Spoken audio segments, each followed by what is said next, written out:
ये दुनिया के सबसे बेहतरीन फॉसिल्स हैं। ड्रिल करके यहाँ पे कार्बन डेटिंग की तो ये पता चला कि ये 160 करोड़ वर्ष पुराना है। ना ये पत्थर है ना पेड़ है, इसे फॉसाइल। और मेरे को अभी पता चला कि वर्ल्ड में शायद पहला है कि दूसरा है, और इसे itself is a very big experience. तो ये रॉक नहीं है, ये रॉक्स के साथ डायनासोरस भी वो टाइम पे लिव किए हैं। सो अगर आप रॉक को फील करते हैं, you are feeling a dinosaurs life also. धरती पर ऐसे कई सारे रहस्य हैं जिस पर दुनिया भर के वैज्ञानिक रिसर्च कर रहे हैं। कुछ ऐसा ही रहस्य छुपा है उत्तर प्रदेश के सोनभद्र जिले में स्थित सलखन जीवाश्म पार्क में। ये एक नहीं बल्कि 160 करोड़ वर्ष पुराना पार्क है। 25 हेक्टेयर में फैला ये जीवाश्म पार्क अमेरिका के येलोस्टोन पार्क से भी ज्यादा बड़ा है।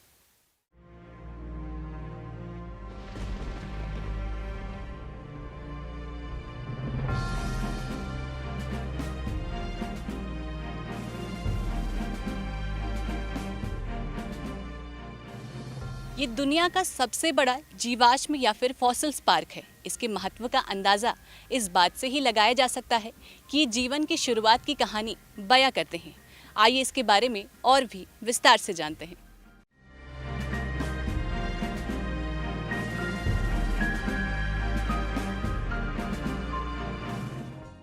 सोनभद्र का सलखन जीवाश्म पार्क एक खूबसूरत और महत्वपूर्ण स्थान है, जहां जाकर के पृथ्वी की जियोलॉजिकल एवं बायोलॉजिकल हिस्ट्री के बारे में जानकारी मिलती है।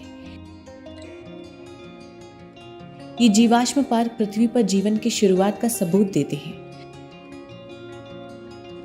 1933 में इसकी खोज जियोलॉजिकल सर्वे ऑफ इंडिया ने की थी। कनाडा के मशहूर भूविज्ञानिक H.J. हाफमैन सलखन को देखकर बहुत प्रभावित हुए थे।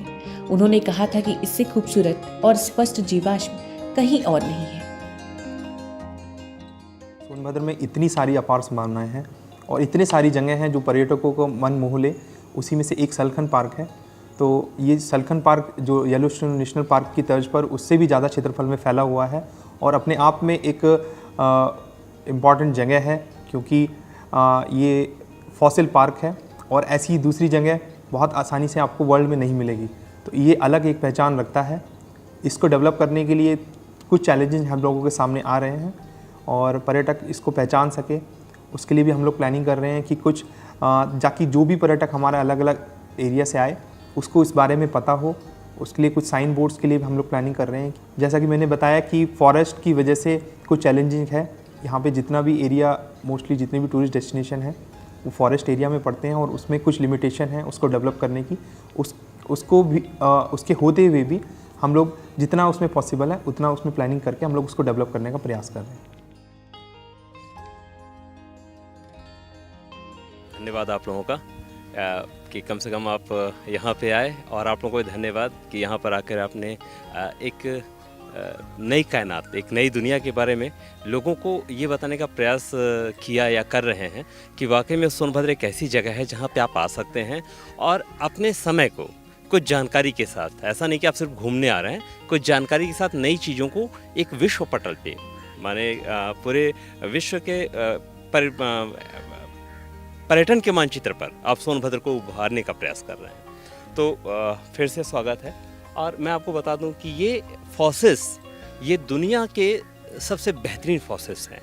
अभी तक ऐसा माना जाता था कि अमेरिका का येलोस्टोन विश्व का सबसे पुराना और प्राचीन फॉसिल्स है, लेकिन यहाँ पे 16 देशों के वैज्ञानिक आए, कनाडा के वैज्ञानिक और जगह जगह के, जर्मनी के। तो इन्होंने ये कहा कि जब इसका इन्होंने ड्रिल करके यहाँ पे कार्बन डेटिंग की तो ये पता चला कि ये 160 करोड़ वर्ष पुराना है। यानी 160 साल नहीं, 160 करोड़ वर्ष पुराना है।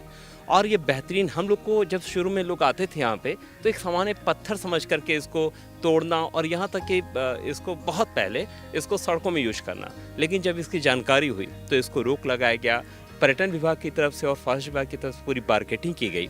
मैं बता दूं आपको कि 160 करोड़ साल पहले, यानी कि कई करोड़ साल पहले, ये पूरा एरिया जहां हम खड़े ये समुद्र हुआ करता था। आप कभी बनारस से चलिए या यहाँ से इस जगह से ऊपर चलिए तो जो जिला मुख्यालय है वो बहुत कई 100 वर्ग किलोमीटर की चट्टान पर बसा हुआ है। तो वहाँ से ये समुद्र हुआ करता था। और यहाँ क्या था, एक एल्गी, एक प्रजाति होती है समुद्र की, जैसे शैवाल होते हैं, तो ये एल्गी का एक कलेक्शन था। एक एल्गी जो है ये सेडिमेंट्री रॉक के रूप में परिवर्तित हो गए।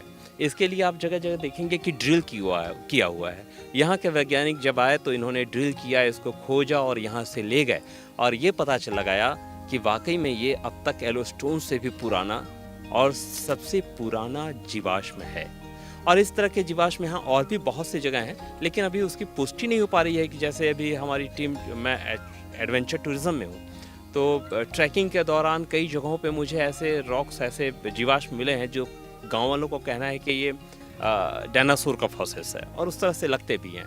लेकिन वो अभी कंफर्मेशन उसका नहीं हो पाया। जब तक वैज्ञानिक पुष्टि नहीं हो जाती है तब तक तो हम लोग तीर मार रहे हैं अभी, और लगता है कि हम लोग का तीर सही निशाने पे ही लगेगा।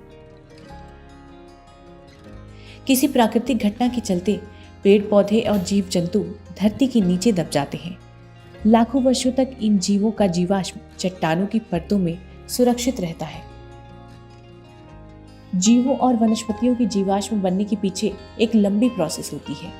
लाखों वर्षों की कार्बनिक क्रिया के कारण जीवाश्म का निर्माण होता है। उसी जीव या पेड़ का जीवाश्म बनता है जिसमें कठोर अंग होते हैं। जिन जीवों में कठोर अंग नहीं होते हैं उनका जीवाश्म नहीं बन पाता। इसके अध्ययन को जीवाश्म विज्ञान या पैलेंटोलॉजी कहते हैं। विभिन्न प्रकार के जीवाश्मों के निरीक्षण से पता चलता है कि पृथ्वी पर अलग अलग कालों में अलग अलग प्रकार के जंतु हुए। बहुत अच्छा एक्सपीरियंस है ये 150 करोड़ ओल्ड पार्क है। ये मैंने सुना था इसके बारे में, बट ये पहली बार अभी मैं देख रहा हूँ इसको। मैं बहुत अच्छा लगा ये देखने में, डिफरेंट एक्सपीरियंस है एंड सबको आना पड़ेगा ये देखने के लिए। मैं एक्चुअली मेरा कोलिग्स को बोल रहा हूँ, मैं आपको ये समझना चाहिए रॉक नहीं है, ये रॉक्स के साथ डायनासोर्स भी वो टाइम पे लिव किए हैं। सो अगर आप रॉक को फील करते हैं, you are feeling a dinosaur's life also. So सबको इसको विजिट करना पड़ेगा एंड इसको प्रमोट करना पड़ेगा बहुत। लाइक बाहर मैंने बोर्ड भी नहीं देखा था कि अंदर आने के लिए कैसा है। This should be promoted in a larger way. बरसात के महीने में इस जगह पर जाने का आनंद अलग ही होता है। मंद मंद हवाओं के झोंकों के बीच सलखन की वादियां पर्यटकों के लिए किसी स्वर्ग से कम नहीं है। अलग अलग प्रकार की झाड़ियां मन को हरा भरा कर देने वाली होती हैं। यहाँ से आसमान पर तैरते बादलों का झुंड मानो ऐसा प्रतीत होता है जैसे सभी के सभी सलखन में ही उतरने वाले हैं। यहाँ की बेशुमार खूबसूरती का ही नतीजा है कि लोग यहाँ पहुंचकर इसे देखते ही रह जाते हैं। आज की हमारी इस वीडियो में बस इतना ही, पर सोनभद्र जिले में जानने के लिए और भी बहुत कुछ है। नए एपिसोड में नई जानकारी के साथ फिर होंगे हाजिर। देखते रहें और